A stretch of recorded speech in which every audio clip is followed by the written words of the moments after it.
कोमल, उठो, देखो सुबह के 9 बज गए हैं और मैं तुम्हारे लिए कॉफी ले आई हूँ। ओहो, मैंने तुम्हें कितनी बार बोला है सुबह सुबह अपना काला चेहरा लेकर मेरे सामने मत आया करो। पर कोमल, तुमने ही तो कहा था कि मैं रोज सुबह 9 बजे चाय लेकर आऊं तुम्हें उठाने के लिए। जेठानी जी, मैंने आपसे कहा था कि आप अपना मुंह ढककर चाय लेकर आया करो मुझे उठाने के लिए। जब भी मैं आपका काला चेहरा देखती हूँ मेरा पूरा दिन खराब चला जाता है। कोमल की यह बात सुनकर काजल को बहुत बुरा लगता है और वो आंखों में आंसू लिए कमरे से बाहर जाती है। तभी कमरे के बाहर कोमल को सुमित्रा नजर आती है और सुमित्रा भी उसका काला चेहरा देखकर उस पर भड़कने लगती है। पहले अपना ये काला चेहरा बहू को दिखाकर उसका दिन खराब कर दिया और अब मेरा। मुझे तो डर लगता है कि कहीं तेरा होने वाला बच्चा भी तेरी तरह काली माता ना निकले। माँ जी, आप ऐसा क्यों कहती हैं? काला गोरा तो भगवान का दिया रंग है। रंग भले ही भगवान का दिया हो, पर तू तो मेरे बेटे की देन है। पता नहीं मेरे बेटे को तुझ जैसी काली कलूटी में ऐसा क्या नजर आ गया जो उसने तुझसे शादी कर ली। तेरी वजह से अब मेरी आने वाली पीढ़ी के बच्चे भी काले होंगे। सुमित्रा की बातें सुनकर काजल रोते हुए घर के मंदिर में जाती है और माँ दुर्गा के सामने बैठकर रोते हुए कहती है, हे माँ दुर्गा, जब मैं पैदा हुई तो मेरी माँ गुजर गई। मेरे पिता ने दूसरी शादी कर ली और अपनी दूसरी बीवी के कहने पर उन्होंने मेरा त्याग कर दिया। तेरे चरणों में ही बड़ी हुई हूँ, पर फिर भी तुझे कभी भी मुझ पर दया नहीं आई। हे माँ, कुछ कर, क्योंकि अब मैं और नहीं चाहती कि अब लोग मेरे साथ साथ मेरे होने वाले बच्चे का भी मजाक उड़ाएं। दुर्गा बहन, काजल तुम्हारी बहुत बड़ी भक्त है। तुम क्यों उसकी अग्नि परीक्षा ले रही हो? बहन लक्ष्मी, कहने को इस दुनिया में हर कोई मेरा भक्त है, पर कुछ परीक्षाएं भक्तों को देनी पड़ती हैं और ये बस काजल की परीक्षा ही है। बहन दुर्गा, बहुत जल्द नवरात्रि शुरू होने वाले हैं और तुम्हारी बातों से ऐसा लग रहा है कि इस बार के नवरात्रि काजल पर भारी पड़ने वाला है। काजल माँ दुर्गा के चरणों में बैठकर अपना दुख बांट रही होती है कि तभी वहां सिर पर पट्टी बांधे काजल का पति विनोद आता है, जिसे देख काजल घबरा जाती है। विनोद जी, ये आपको क्या हो गया? कुछ नहीं काजल, सैलरी लेकर घर आ रहा था और तभी रास्ते में कुछ गुंडों ने मुझे घेर लिया। उन गुंडों ने मुझसे मेरे सारे पैसे छीन लिए और मेरी ये हालत कर दी। काजल, माफ करना, पर मुझे नहीं लगता कि मेरी वजह से तुम इस बार कन्या पूजन कर पाओगी। आप ऐसे क्यों बोलते हैं? रवि है ना, मैं देवर जी से कुछ पैसे ले लूंगी। मुझे तो पहले दिन से ही पता था तुम्हारी नजर तो मेरे पति की कमाई पर है, पर बहुत उठा लिया तुमने मेरे पति का फायदा। अब मैं तुम्हें अपने पति का और फायदा नहीं उठाने दूंगी। मैं आज अपने पति के साथ ये घर छोड़ दूंगी, फिर देखती हूँ मैं कैसे बिना मेरे पति की कमाई के तुम कन्या पूजन करती हो। बहू, तू ये क्या कह रही है? तू ये घर छोड़कर क्यों जाएगी? माँ जी, सुना नहीं आपने? आपकी काली कलूटी बहू क्या बोल रही है? मैं अपने पति की कमाई इस कलूटी को नहीं उड़ाने दूंगी। बहू, अगर तू यहाँ नहीं रही तो मैं भी नहीं रहूंगी। मेरा भी इस कलूटी का चेहरा देखने का मन नहीं करता।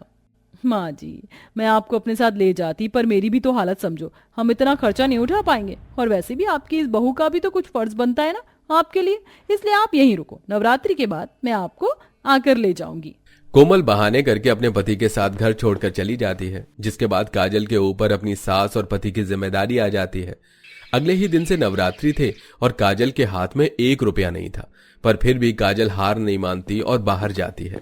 अम्मा, मुझे ये नारियल, चुनरी और पूजा का सामान दे दो। अभी मेरे पास पैसे नहीं है, पर मैं नवरात्र खत्म होने से पहले आपको पैसे दे दूंगी। देखने में तो सही लग रही हो, हाथ पैर भी काम कर रहे हैं, फिर काम क्यों नहीं कर लेती? भीख क्यों मांग रही हो? चलो जाओ यहाँ से, तुम जैसे भिखारी पूरे दिन में बतेरे आते हैं मेरे पास।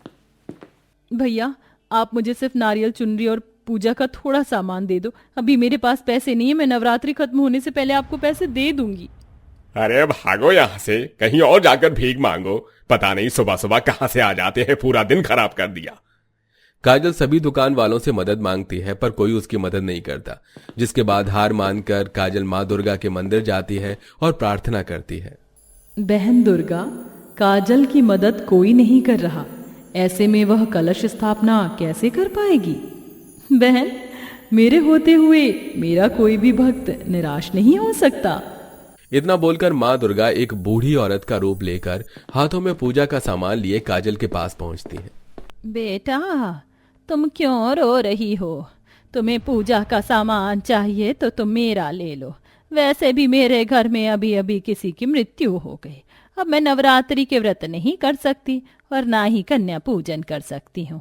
और अब ये सामान मेरे किसी काम का नहीं, इसीलिए इसे तुम रख लो। अम्मा, आप नहीं जानती, पर पूजा का सामान देकर आपने मेरी कितनी बड़ी मदद करी है।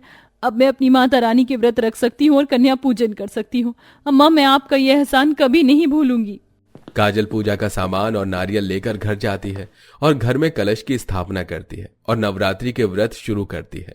पर विनोद नवरात्रि के व्रत नहीं कर रहा था, इसलिए जब काजल रसोई में खाना बनाने जाती है तो सुमित्रा उसे रसोई में जाने से मना कर देती है।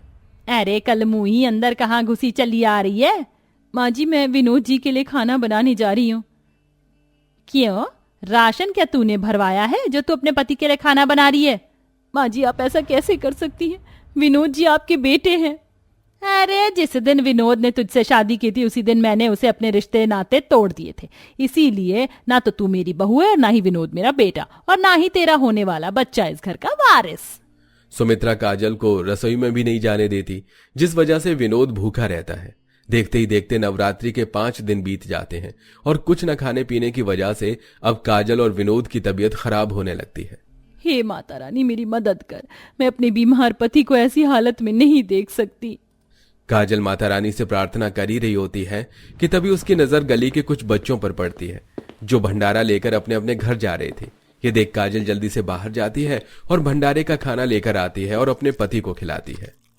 काजल, गर्भवती होने के बाद भी तुम नवरात्र के 9 व्रत कर रही हो और भूखी प्यासी होने के बाद भी तुम मेरे लिए खाना लेकर आई हो। हाँ विनोद जी, क्योंकि आपने उस समय मेरा साथ दिया जब कोई मेरे साथ नहीं था, और आज मैं माँ दुर्गा की वजह से ही आपको खाना खिला पा रही हूँ। इस तरह दुख झेलकर काजल नवरात्रि के व्रत करती है और देखते ही देखते कन्या पूजन का दिन आ जाता है और काजल मदद मांगने के लिए अपनी गोरी देवरानी के पास जाती है। कोमल, आज कन्या पूजन का दिन है। अगर मैंने कन्या पूजन नहीं किया तो मेरा नवरात्रि का व्रत असफल हो जाएगा। तुम प्लीज मुझे थोड़ा राशन दे दो। क्या मैं तुम्हें थोड़ा सा राशन दे दूं? अरे अगर मैं तुम्हें एक मुट्ठी राशन भी दे दूंगी तो बदले में तुम मेरे लिए क्या करोगी? कोमल, अगर आज तुमने मुझे राशन दे दिया तो मैं जिंदगी भर तुम्हारी गुलाम बनकर रहूंगी। ठीक है, मुझे ये सौदा मंजूर है। इतना बोलकर कोमल काजल को 2 मुट्ठी आटा, 1 मुट्ठी चना और थोड़ा सा सूजी देती है। काजल मिट्टी के चूल्हे पर कन्या पूजन के लिए प्रसाद तैयार करती है और इतना कम प्रसाद देख काजल माता रानी से कहती है, ये तो बहुत कम प्रसाद है। इतने कम प्रसाद से तो मैं 2 कन्या का भी पूजन नहीं कर पाऊंगी। हे माता रानी, अब तू ही मेरी लाज रखना। काजल, माता रानी हमारी लाज जरूर रखेंगी। चलो हम कन्या को बुला कर लाते हैं। काजल गली में जाकर बच्चों को बुलाती है, पर कोई भी अपने बच्चों को काजल के घर नहीं जाने देता। जिसके बाद काजल माँ दुर्गा से प्रार्थना करती है और माँ दुर्गा अपनी 9 बहन के साथ बच्ची का रूप लेकर काजल के घर आती है। माँ, तुम्हें कन्या पूजन करना था ना? देखो हम 9 बहनें आ गई। क्या आप तुम कन्या पूजन नहीं करोगी? पर बेटा, तुम कौन हो? तुम हमारे मोहल्ले की तो नहीं लगती। क्या सिर्फ आप अपने मोहल्ले की कन्याओं से ही कन्या पूजन करते हैं? नहीं नहीं बेटा, ऐसा नहीं है। आप सब बैठो। 9 देवियों के घर में आते ही काजल का प्रसाद अपने आप बढ़ जाता है और कन्या पूजन होने के बाद 9 देवियां अपने असली रूप में आती हैं। काजल, हम 9 बहन तुम्हारी भक्ति से खुश हुए, इसीलिए हम स्वयं तुम्हारे घर आए हैं और हम तुम्हें आशीर्वाद देते हैं कि अब तुम्हें ना तो कोई परेशान कर सकेगा और ना ही कभी तुम पर समस्या आएगी, और तुम्हारे साथ जिसने भी बुरा किया है उनको उनके किए की सजा मिलेगी। इतना बोलकर माँ दुर्गा अपनी 9 बहन के साथ वहां से गायब हो जाती हैं और कोमल के पति की नौकरी चली जाती है और वो लोग रोड पर आ जाते हैं। तो वहीं सुमित्रा भी अपाहिज हो जाती है। इस तरह कोमल और सुमित्रा को उनके किए की सजा मिल जाती है और काजल एक बहुत ही प्यारी सी बच्ची को जन्म देती है, जिसके बाद काजल अपने पति बच्चे के साथ एक खुशहाल जीवन जीती है। वैसे दोस्तों, क्या आपको पता है कि नवरात्रि में 9 कन्याओं को ही भोग क्यों लगाते हैं, 10 को क्यों नहीं? सही जवाब कमेंट में बताना बिल्कुल मत भूलिए।